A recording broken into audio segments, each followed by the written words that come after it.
Namaste and welcome to the Zensei Podcast.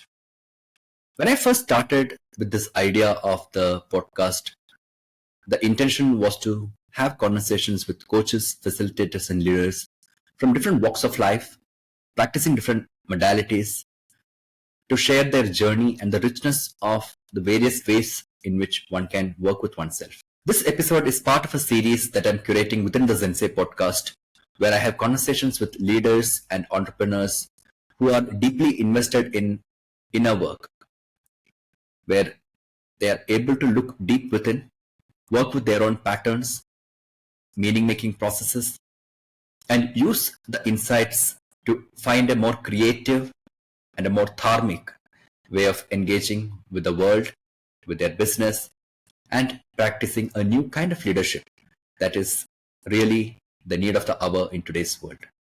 So today I have with me Milind Katti. He's the co-founder and CEO of DemandFarm based out of Pune. He's a global leader in key account management software with over 100 clients worldwide. This is his fourth co-founded company. Prior to DemandFarm, Milind co-founded 3 other companies. 2 of these ventures were unsuccessful, but one, DemandShore, was a significant success. DemandShore was a pioneering company in India for inside sales and demand generation outsourcing, later expanding into digital media services. In 2018, DemandShore, with a team of 800 people, was acquired by a US-based company, Ziff Davis. Milind is a strong believer in the idea of Shubh Labh as a core business strategy and a prerequisite for success.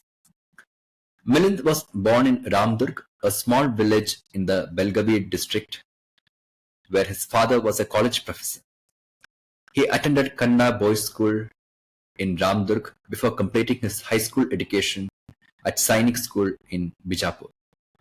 Later, he earned a Bachelor of Engineering and a Master of Business Administration degrees.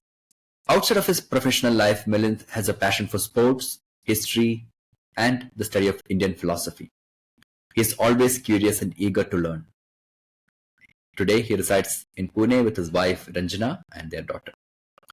I happened to meet Milind in one of the inner work programs that I was co-facilitating with my mentor. Since then, I have been having numerous opportunities to have good conversations with Milind on the Indian models of leadership, and we continue to engage and practice together some of the ideas and things that are being shared in this podcast. I hope you will enjoy this podcast, and I look forward to your feedback. Thank you. Hi, Milind. Good morning. Glad to see you here. Hi, Hari. No, always pleasure. Good to converse with you. It makes me think far more deeply every time I speak to you. Thank you. I'm very glad, and I've been looking forward to having you join my podcast for a long time, purely because I think in the context of business, entrepreneurship, and the overall approach to how to build and grow a business in today's times, I have really been fascinated and curious about some of the experiments that you have undertaken in this space. And it has been, while we have had few conversations where you touched upon some ideas here and there, I thought this is a good context for us to go deep dive into some of them. And so I've already introduced you to the audience, but if you were to describe how you show up in today's world as who am I and where am I, how would you describe that? Yeah, that's the hardest thing, is it? So now today, if I were to describe myself, I think I'd written it somewhere like, so I'm an entrepreneur who is trying to spread goodness, trying to make this world a slightly better place in some ways. Of course, I'm a father, I'm a husband, and I try and remain curious and compassionate in the ways that I can with the world. It's hard to be that all the time, but I try. But yes, as far as like, since this is perhaps my third or fourth venture, irrespective of how many we succeeded, but um, uh, the idea about a business organization has been changing and changed quite a bit in the last 5 years in my mind, since the time that I started working on my own inner work. So yes, so I'm building product companies. I'm investing in few, on the board of some, but all in all, I think yeah. So building companies to to make this better. Yeah, thanks for sharing that. So we will focus more in today's conversation around your inner journey as a leader, because as you mentioned, we had few points of convergences in our paths. We met initially in some of the inner work programs. Right. I was co-facilitating with Raghu, my mentor, Ritapara Ashram. And then I think we've also been connecting outside of it Correct. for your own personal journey into yoga, Vedic chanting, Yeah. things like that. So let me just begin with one idea I remember you mentioning a very long back about how you approached building your latest business and some of the explorations on how do I build a dharmic business. I think that's how you framed it. So can Yeah. you just speak to what sets apart a dharmic business from a regular business as usual business setup? Yeah. Yeah. So typically, the common understanding and also even the structural understanding of any business organization today in the classical capitalistic world is maximizing shareholder value, which is a nicer word of saying maximizing profit all the time, quarter over quarter, right? Because the multiples of your profit is what results in the value of the share, which is price to earning ratio, which therefore now, yes, I mean, the first business which I built and sold in 2018. So obviously, that's what we did. I mean, so we kept growing and growing, and then whenever we didn't grow. So similarly, you see many companies like that. So, but in 2019, when especially during COVID, I did an Antaranga Yoga course with Raghu, which was online, and then obviously I did Mahabharata immersion, and then that set me into thinking a lot deeply about myself. And every time you start thinking about yourself, you also think about your what are you doing in a way, right? And then that's how I think I talked to you and then Naveen and of course with Raghu about like, okay, like is there a concept called dharmic business? Are there some studies that are there? And then so essentially is there anything more that we can maximize or optimize? Maximize is tough. So, for example, can there be a business organization where you optimize for employee well being, you optimize for profit, of course, right? You optimize for suppliers, you optimize for customers, you optimize for the environment that you're operating under, right? And then when I learned about the right definition of dharma, which is about the actions that I take, the righteous actions that I take in context, enlivening myself, and then the context, and then the people around it. Then I said, okay, if that is my dharma, and then so a dharmic company is basically about 5 or 6 things in which it's really operating in. So can we change that lens? And then I also remembered as a child in our villages, every shop or every business establishment always on their door had the Shubh Labh written. So the idea was there is Shubh. So we need to do Shubh first, and then perhaps Labh is a byproduct of it, or but at least the focus is on Shubh, and Labh will happen, right? So that's a very different way of looking at it at a business where okay, Labh is the primary focus, and you can do whatever you want to, right? So that's how I've been thinking hard around this, and then figuring out how to build a dharmic business. Therefore, Okay, very interesting. I think there are some very key points that you touched upon in that summary. One about the current state of business, where a lot of orientation is on shareholder profit maximization, yeah, and your own curiosity being triggered by the idea of Shubh and Labh. And I'm hearing you speak about the Dharmic businesses, a business that can not just fulfill as a founder your own aspirations for a good life, but also people who join you and the context in which the business is being seeded. All of that gets energized and enlivened by the yes, action of the business. It seems like a tall order in today's context with how many multinational and even other companies operate. So let yeah, us maybe go a little bit into that two ideas that you just shared, Shubh and Labh. sure, sure, I think Shubh we can broadly say as auspiciousness, something well-being. Is that how you yeah, look at Shubh? yeah, yeah, yeah, Well-being and the auspicious yeah. energy that it can create, and Labh will follow. Is that how you put it? Yeah, yeah. And it need not follow, but the focus is like equal focus on both, Mm, right? I'm not saying dharmic organization as charity or an NGO, mm, right? And immediately we move to that and then we classify that yeah. into a non-profit, right? So then it gets stereotyped. Okay, there is for profit and there's non-profit. Non-profit. So non-profit is not what I'm calling as dharmic organization. Dharmic organization is Shubh and Labh. Shubh and Labh. Yeah. Yeah, I think that's an important point to distinguish, because sometimes when we get into this um, binary ideas of for profit, non-profit, it's not like some of the biggest non-profits also has the biggest money, for Yes. example. Yeah. So I think it's good to know that we are looking at the worthiness and the value of the lab, Yeah. but not at the cost of the well-being, not at the cost of the overall enlivenment of everybody involved in that context. That's what I'm hearing you say. It could Yeah. be a social organization, it could be a proper Yes. software company like what you're building.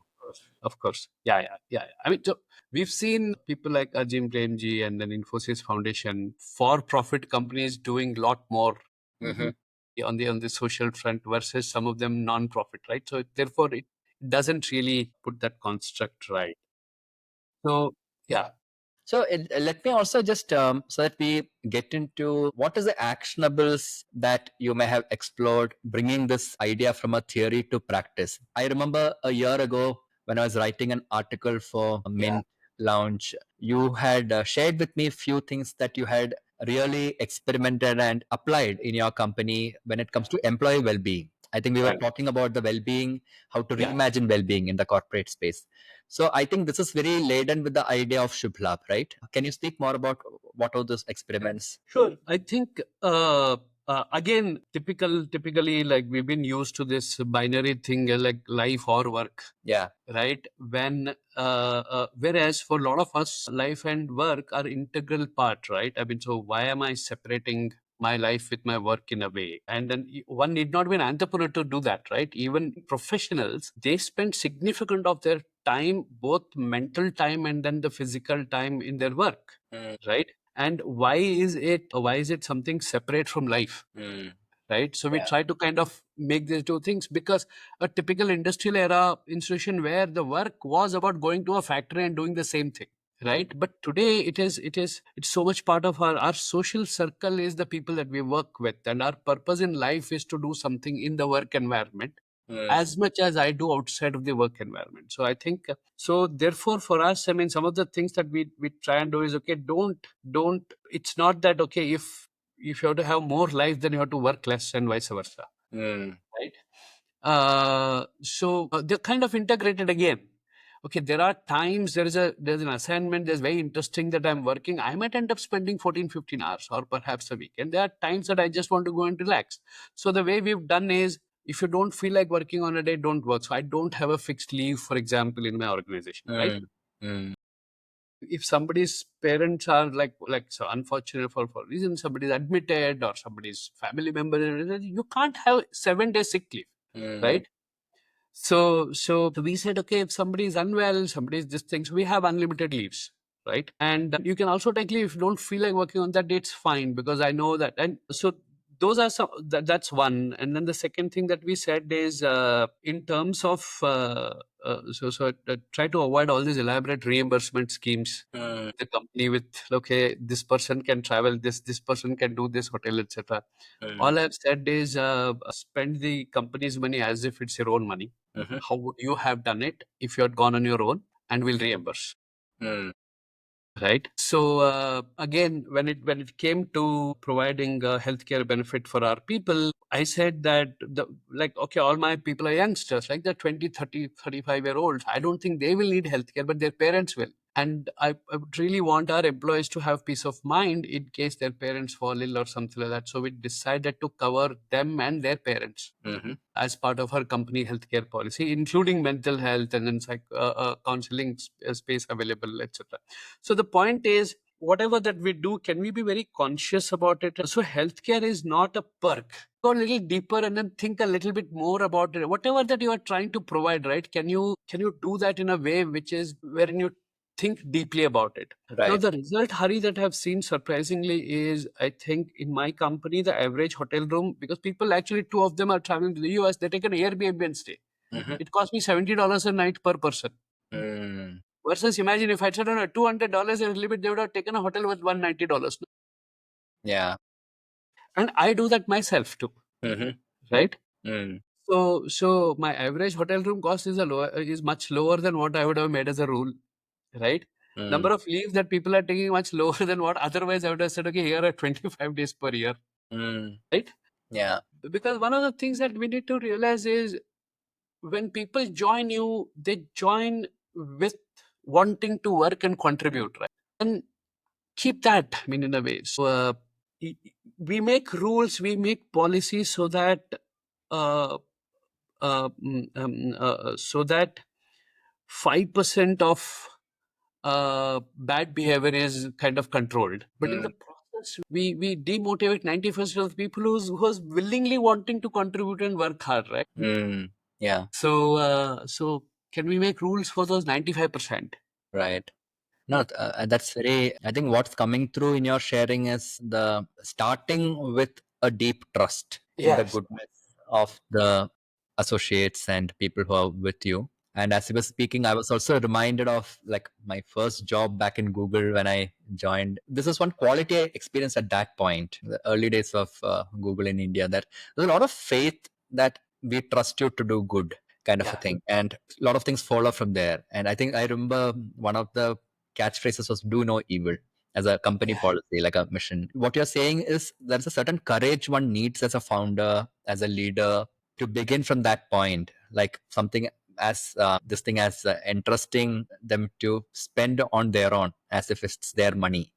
I think I wonder how many leaders will have that courage to do it in today's time, because a lot of the work for which we are required these days as coaches, facilitators, also create psychological safety. So I think something about the last few years, maybe the COVID, maybe the change in economy, there's a lot of deep distrust that has seeped into many organizations, unfortunately. And so what you're saying seems very refreshing, that you choose to begin with trust, as you said, or create the regulations for the 95%, not for the 5%.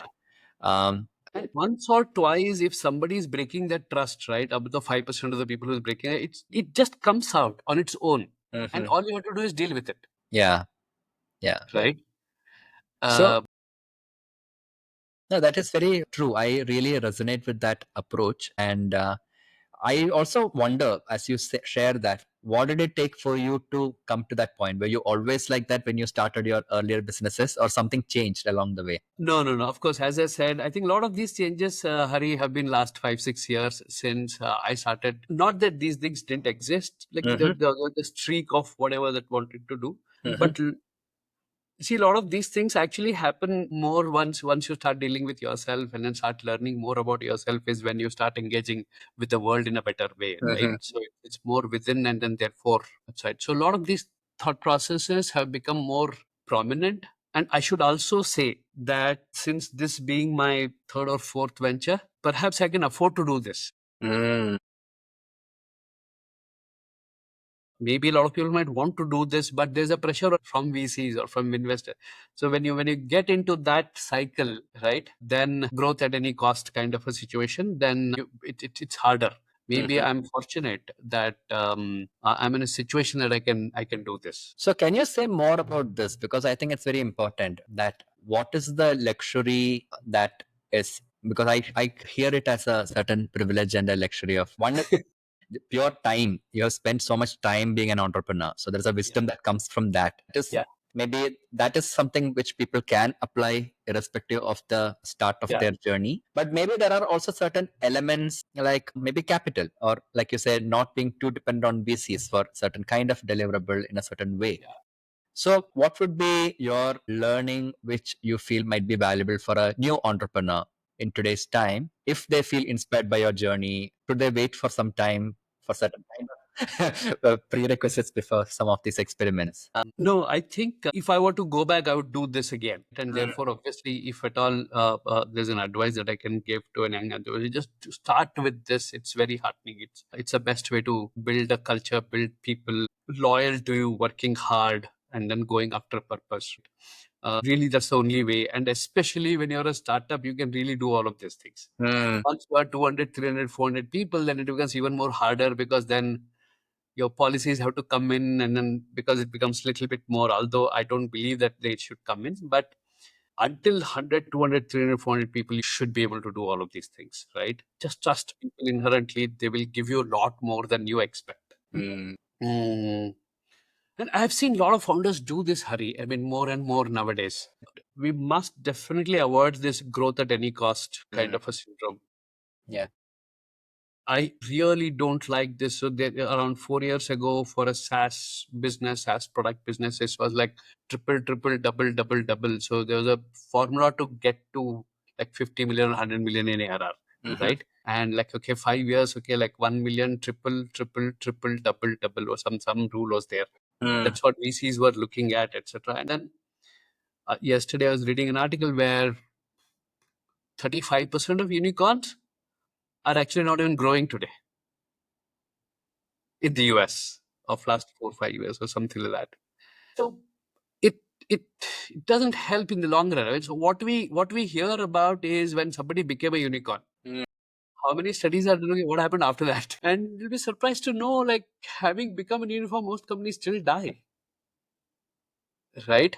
And forget unicorn, right? So one of the things that we've seen this industrial era construct, Hari, where this profit maximization or sale maximization, if you look at it, how does this joint stock company or a incorporated company or a limited company that we've seen today came about? Some Dutch East India company, British East India company, there's the wealthy people who invested in a company and then asked explorer like Robert Clive or whatever to go to India or Asia and then Africa and then exploit.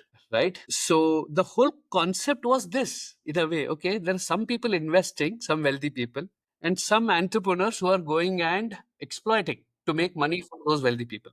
Right. That was the whole idea. Yeah. Right. And we continue with it even today. Therefore, if you notice, like in 1980, if we look at the market capitalization, okay, on the share, like number of top 100 companies in the world, say Fortune 100 based on market cap, right? In 1980, how many of them exist today?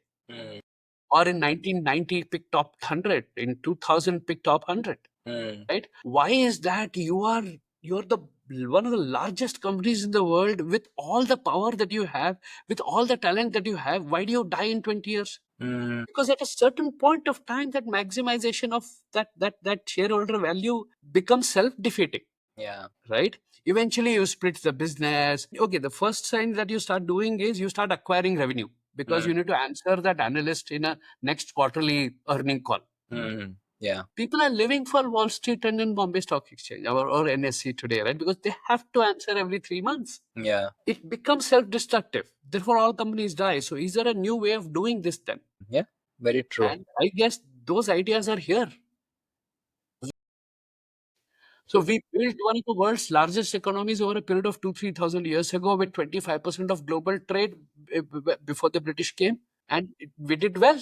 So can we think from there and then figure out? No, it's a very important aspect to look the historical context of the DNA of the modern company, like you said, from where it came to Yeah. understand why things are the way they are. Also, I was reminded of that book that once we spoke about, the Nutmeg's Curse, Amitabh Ghosh, of how Yeah. that entire colonialism and capitalism went hand in hand at one point Yeah. to change the way we traded. I think one of the very evocative aspects of that book story is about this island in Malaysia, Banda Aceh, where in spite of the Dutch demand, I think at that point for more nutmegs, they decided, no, this is all that we are going to trade. Yeah. And that was seen as a sign of bad business. And then the entire colonization happened, and Yeah. the seeds of profit at any cost and the unending idea of growth was, I think, a very fairly new idea if you look at the span of centuries, because many countries like India, Asian countries, we have had a culture. And yeah. Even now, if you look at the traditional guilds and craftsmen, many of them follow a certain rhythm of life, and the business is embedded into that rhythm. Yeah. I come from Kerala. So even in, I think, some of these places, if you go in the afternoon to a shop to buy something, or even an auto rickshaw to hire, you might find them saying that, no, this time we are going to sleep. We'll come back after an hour, then we will do business. So for many people, it's part of the life. It's not a separate thing where, oh, if I don't show up here for 2 hours, I'm going to lose out something. I have to maximize this, which is very, very different in the approach to life itself compared to a modern corporate setup. Yes. So how do you look at time in your company? That's also one thing I wanted to just understand. How do you look at this idea? Like one of the colonial aspects of idea of time is money. How do you work with the idea of time? See, I think again it depends on nature of the business. During the colonial era, it was about the amount of labor you put in determined the outcomes or the output, because it was mostly a factory setup. Yeah. Right. But in today's world, and especially the kind of work that we do, the time doesn't determine your outcome, right? I mean, in a way. So it's the kind of time that I put in, or when I'm putting in. A lot of my biggest ideas come when I'm running. Am I working or am I running actually?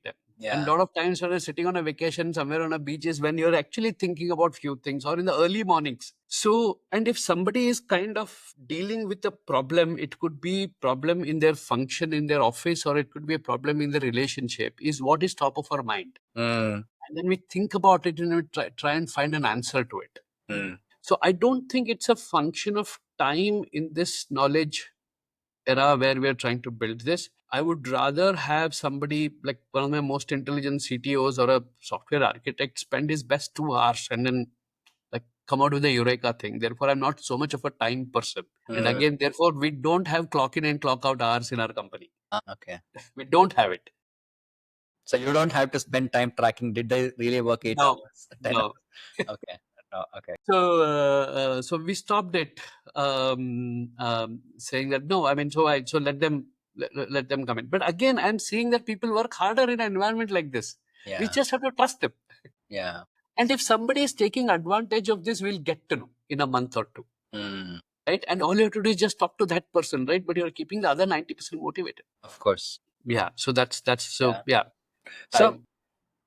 So just to build on some of the earlier threads and this time is money or looking at trust. So when it comes to Shubh Labh, one thing is clear that like even if we look at the Indian knowledge system and the perspective around life itself, dharma, you have artha. Artha is both meaning as well as wealth. So Labh is in a way the artha aspect. So it's very valid and it's aspirational proposition from a life goal perspective.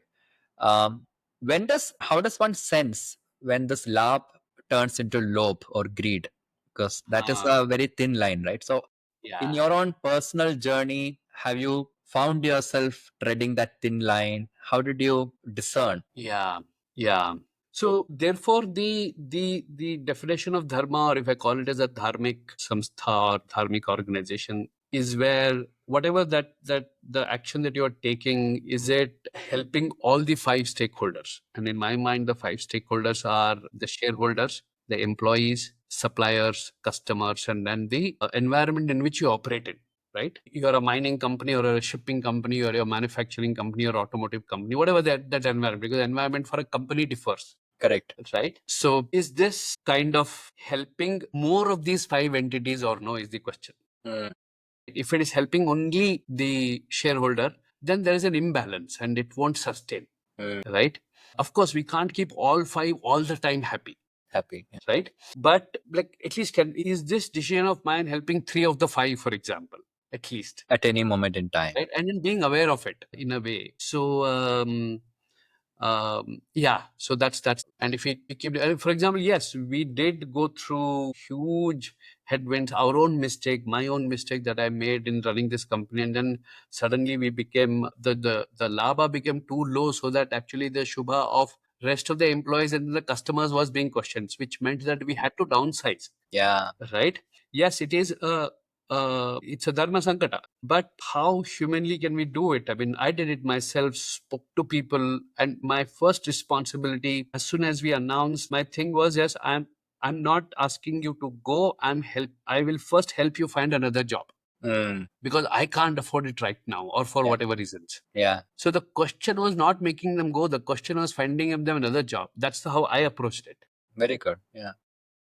So I think the shift I feel you are sharing here is from a shareholder profit maximization perspective to a stakeholder enlivenment perspective, where see how many of the stakeholders I can at a time keep in mind and align the action to that. Help me stick to the LAP lope.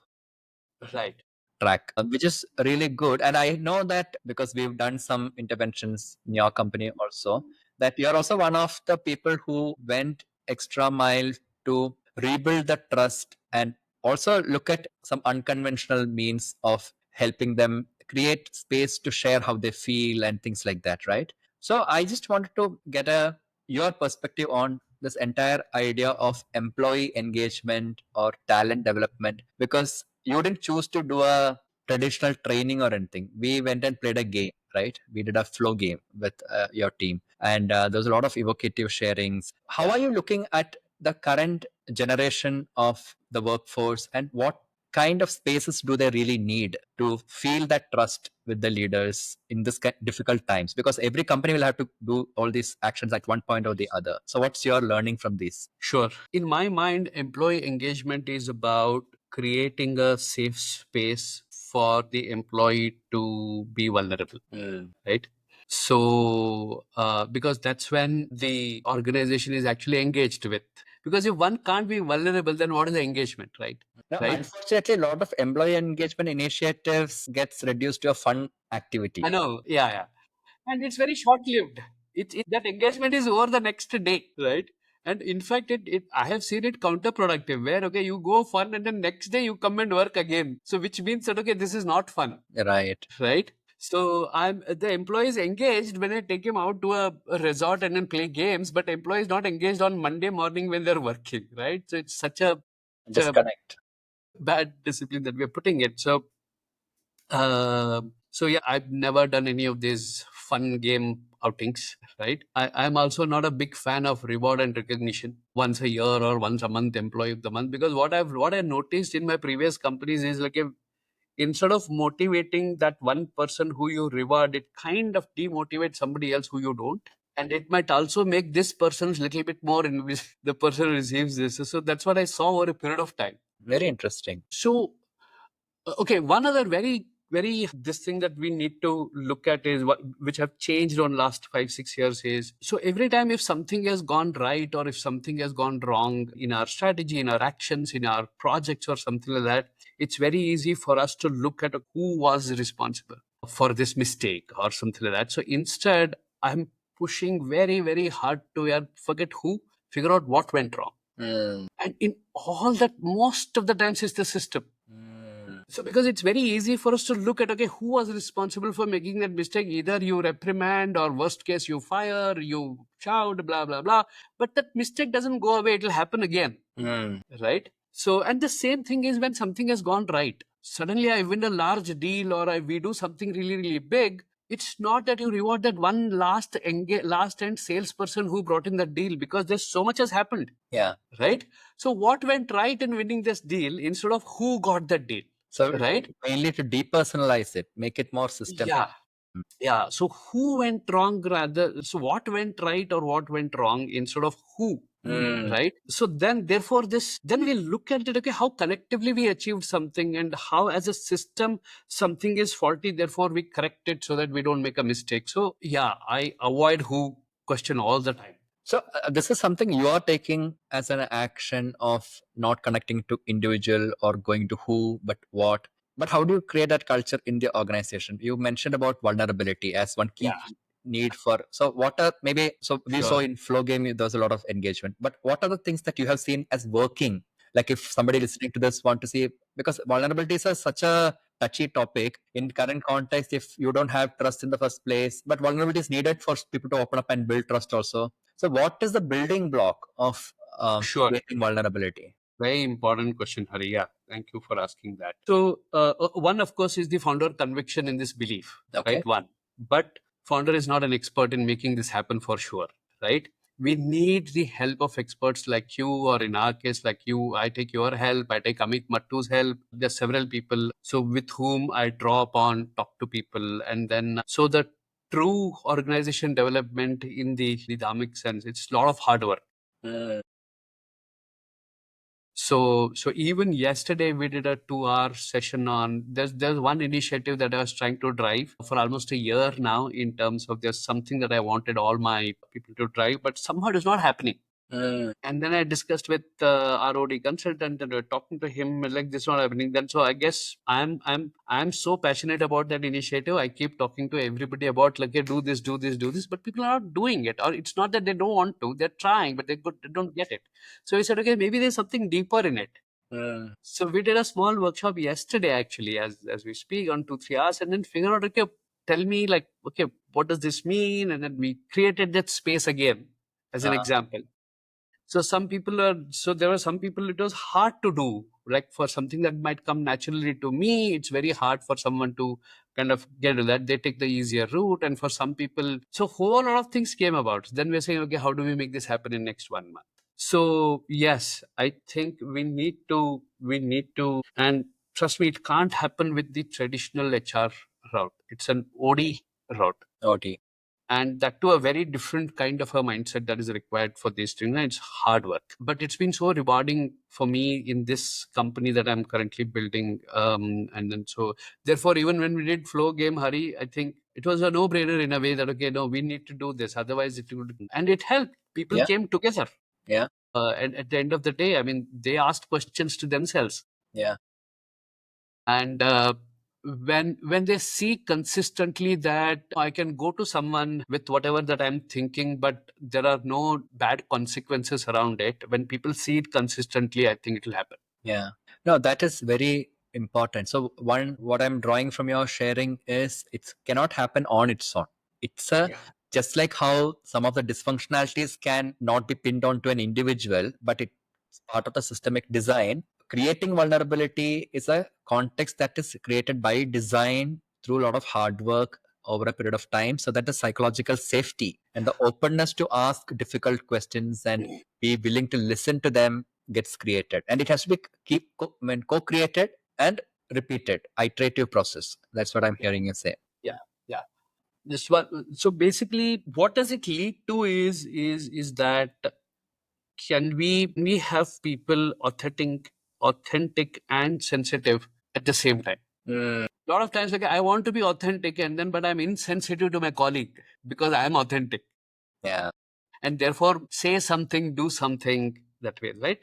Yes, we have to be authentic, but at the same time sensitive to others. I mean, so how do we do both? And then so as a and then so that's it's and then so what has happened somehow is, and I've heard this consistently, is that we end up hiring nice people.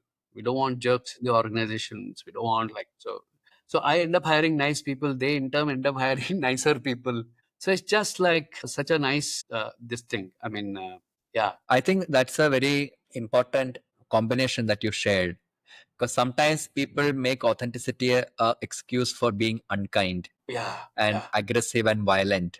It could be verbally, it could be by actions, whatever. At the same time, sometimes when you can't be authentic but only nice, you also don't touch people, because then it comes across as a facade. Yeah.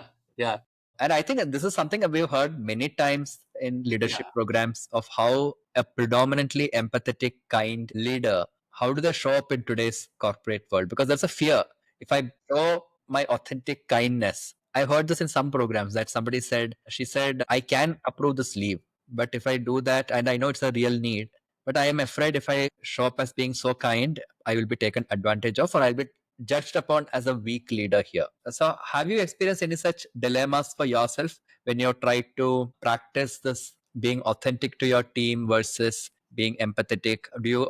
How do you reconcile this dharma sankata? No, absolutely. I think we can't let people misunderstand humility to weakness. Humility, somebody's like, in fact, being humble takes more courage. It's not meek, right? And then, but it's a very thin line in a way, right? So yeah, we have to be very cautious about it in a way. So therefore, that authenticity is important. If I'm not liking something, I should say it as early as possible. And if somebody is not liking something that I'm doing, they should say it to me as early as possible, but in a sensitive way. That's all we're expecting, right? So no, we should. I mean, so but again, as I said, the larger the organization, harder it becomes, because this is the overall. I mean, so in my case, now we have 50 people, and I'm setting the tone here, so maybe it's easier. Therefore, I'm saying this is easier for smaller organization at least, and all the startups. Right. So if somebody is building a company now, and if you're going to scale up to 200, do this. It's the best way of building a company and the most profitable way and the way of building a company. Or even in a big company with a very independent business unit, if they can implement, perhaps. Yeah. I just want your take on the idea of human resource, because you mentioned about how the traditional HR can't do some of this kind of work. You need a OD thing. Now, I have a view about this entire HR itself, because the term itself denotes human resource. And that resource becomes because coming from a literature background, I think how the language plays into our mindset. So the idea of looking at like in Nutmeg's curse, looking at nutmeg as a resource, whereas for the islanders it was part of their stories, mythology, a lot of other things. So how do you today, having done the kind of work you've done with yourself, with experiments, look at idea of human resource? You're right. I hate that word resources for human beings. So it's a very wrong thing. So for me, there are three things, right? So one of the things is there are certain compliances, operations like recruitment, and then the records and operations, etc., that's needed as far as the people function are concerned. It's great, right? All of them are, of course, needed. There's an onboarding, there is a certain thing that you need to do. But after that, I think it is the respective supervisor is the HR manager, in my way. Right? Because it's very hard for someone else to look at performance management. It's very hard for someone to enrich their job content. It's very hard for someone else to figure out how are they feeling, keeping them engaged, etc. So because it's your boss who's like, so in my business, every boss is a HR manager for their team. Okay. They will get support in terms of whatever the recruitment or whatever. But in terms of performance, culture, engagement, motivation, all of this is the responsibility of the respective boss. It can't be outsourced to HR. It's unfair. They can't do much there. No, that's You have relationship. yeah. Right. And then I also believe that, so we created a persona so where we should provide a kind of a personal coach to almost everybody, at least provide an access to them. I think I remember this you mentioned. How has that worked out? Are they open to availing? Oh yes. Initially there was this thing, but once the thing spread out, this was very helpful. I love doing this, right? In fact, it reached a stage where that they consumed all that, then we had to buy more time from the customer. Yeah. No, I think it's a very good thing to share, because one of the things I see many organizations still doubt, even in today's time after the COVID, is also the need for whether do you need such empanelment of coaches, because there's still some, I think not many organizations still convinced about that part of, is it part of a spend they need to take on. So my advice is, please do so. If you don't have a budget, cut down on that budget on those sports activities and spend on this, because see, it's so much important now, because in the earlier days, I think there was a joint family, even with our colleagues, like we used to be this, and especially if it is remote or somehow the world has become such that we don't talk to our own family members in an open way or whatever that we wanted to, because I don't think that space exists, because everybody is judging everybody too much. Yeah. Right. And people are scared of that. So this socialized media has made people even more conscious about like, okay, how they appear and what they feel like. Right. So they're all constantly putting a facade, which puts tremendous amount of pressure on their mind. Yeah. So we need experts for them to perform better, and then it's an expertise. Not everybody can do it. So provide them with that option, right? Keep that space open. I think that's the best HR investment that anybody can make. So that's the first thing that one should invest in, right? Go, and nowadays there are trained people in that area. Yeah, true. So empanel them, keep them, make them available so people can reach out to them in confidence and talk to them, right? And please stop measuring its outcomes.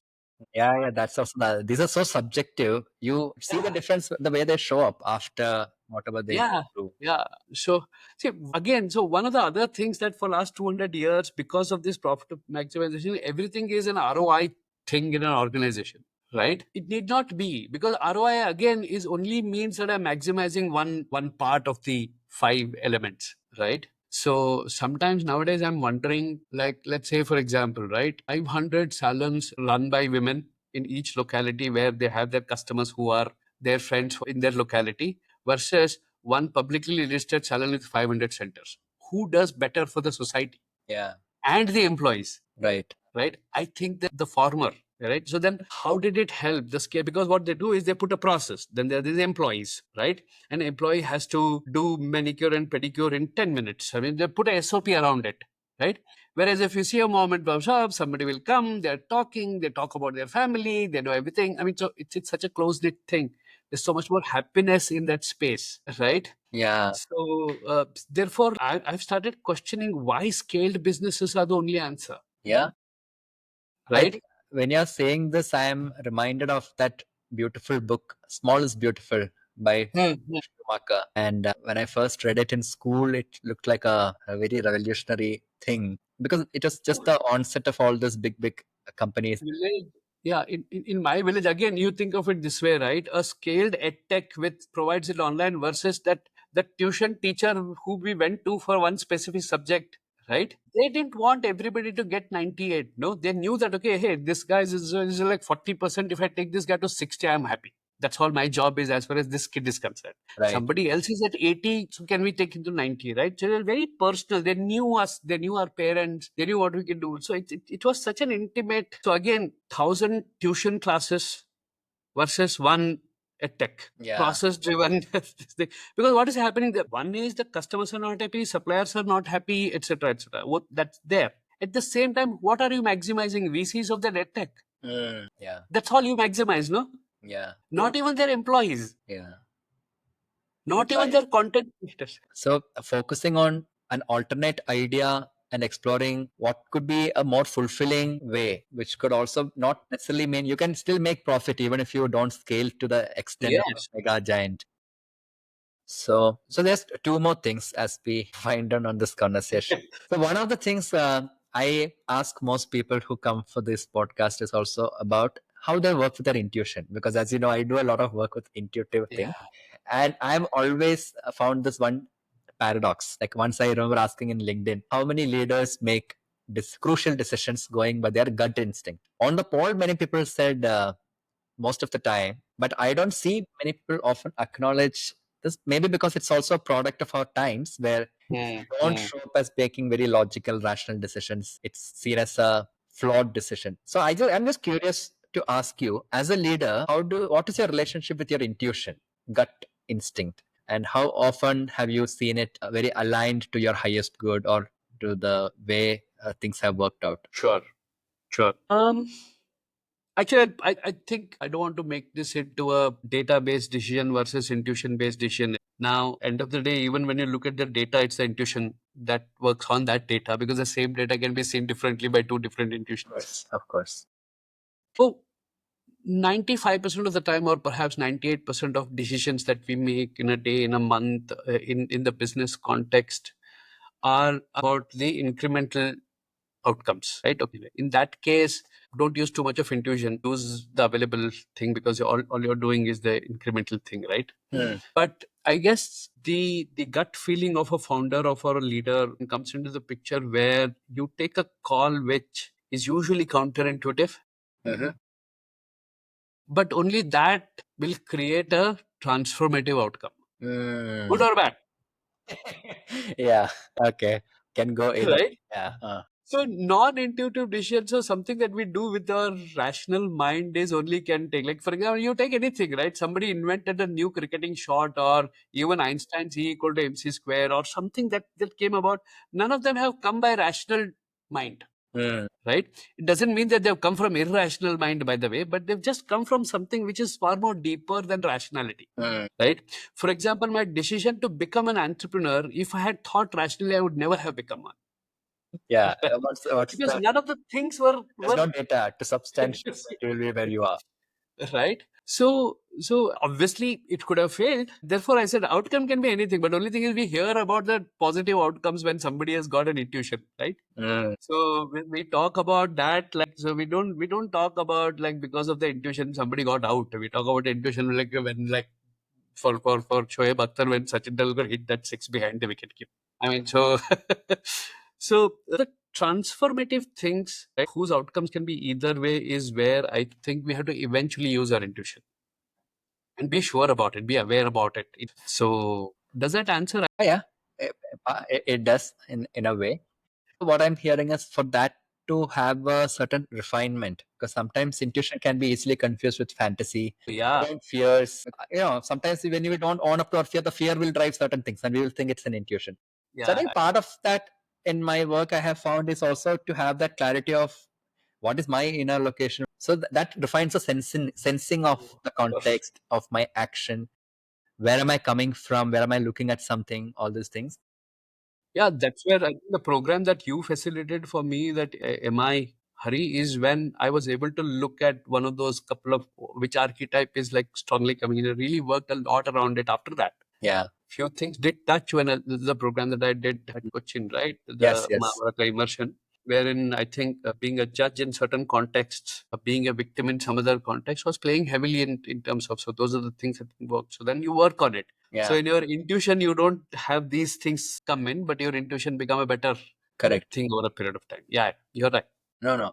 I also totally agree. I think even 8 years back when I first attended that program with Raghu as a participant, it was such a tough phase for me because I was just changing that journey from a corporate life to the track of yoga coaching. So really helped me to work through where am I coming from a fear space to transform those things. So yeah, you're right. It's a beautiful program. So I'm building on that as we got to the last segment. So one of the focus areas for this kind of a conversation I'm interested in is also the inner work as a leader, because a lot of times people invest in a lot of things externally as you grow as a leader, right? And you do have to, because you're building a business, you're building things, you're working with people outside. What is your inner work journey been like? I don't want you to just share about all the programs as such, but what I'm essentially trying to understand, if somebody were to listen to what shaped Milind's inner world to arrive at certain kind of experiments and things, what has been your personal practices? I know some of it, like we engaged in yoga, chanting and all. So can you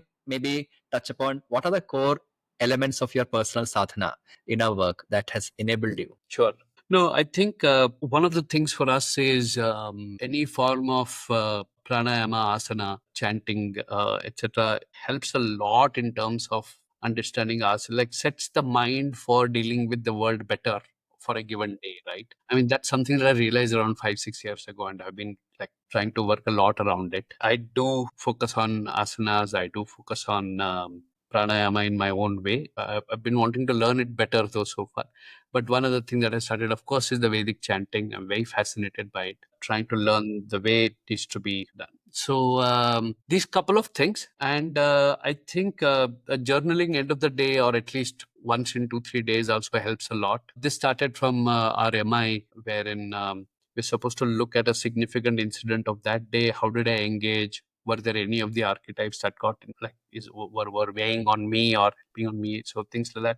So the more we reflect, the more we journal, the better it gets over a period of time. So our ability to engage with the world just becomes better, so much better. Yeah, I mean, it's just I can vouch for this fact that in last 6 years, I've tried to do a lot of work around knowing myself. Where am I? What am I? Kind of a thing that has tremendously helped me in engaging, knowing the outside world so much better.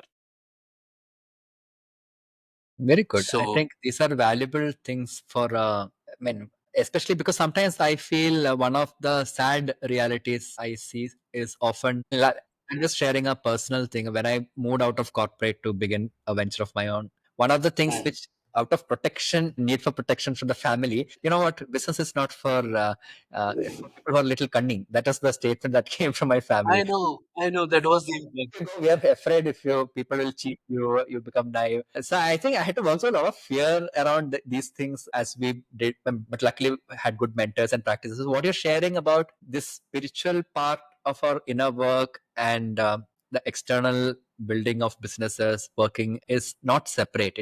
And in fact, it needs to be integrated so that, as you said, we can move outside of our old ideas of shareholder maximization and profit at or growth at any cost to more of having a stakeholder view of being one with the communities where we are building the businesses. true. And I think without that inner work, we ourselves can't be vulnerable. Then how do we create that space for others to build trust, right? Yeah. Yeah. And I mean, I remember you writing about it as well, and I had written about it. the colonial concept of like pursuit of happiness instead of happiness in the pursuit itself. Yeah, pursuit in happiness. Yeah, correct. That's true. Like, yeah. Yeah. No, I think that's a very significant shift. I think I've once spoken to you about that when I was writing something. Yeah. So, Yeah. but thank you, Milind. I think it's been a long but very fulfilling, interesting conversation, and we could deep dive into many of these things. And I hope to continue to engage, and I hope this conversation inspires more entrepreneurs as well as professionals to deepen their own inner work as leaders, and also perhaps be courageous to experiment with some new ways of building and growing business. Right. Thank you so much for giving this opportunity, Hari. I think every time we talk about it, it brings out a little bit more awareness in me. And yes, if anyone of you there, if you need to know more, who are these people that you can reach out to, what are the programs and what are the books, what are the resources, happy to help, happy to work with you guys if you're building a company or if you're building an organization. So, yeah. So what's the best way to reach you, Milind, if somebody wants some kind of support? Yeah, so the best is milind.katti@demandfarm.com. That's an email. Okay. Or a LinkedIn message will also do. So I'll mention these in the description for this podcast so that anybody who want to reach out to you can connect with you. I'm not so active on other social medias, so I might not be responding there.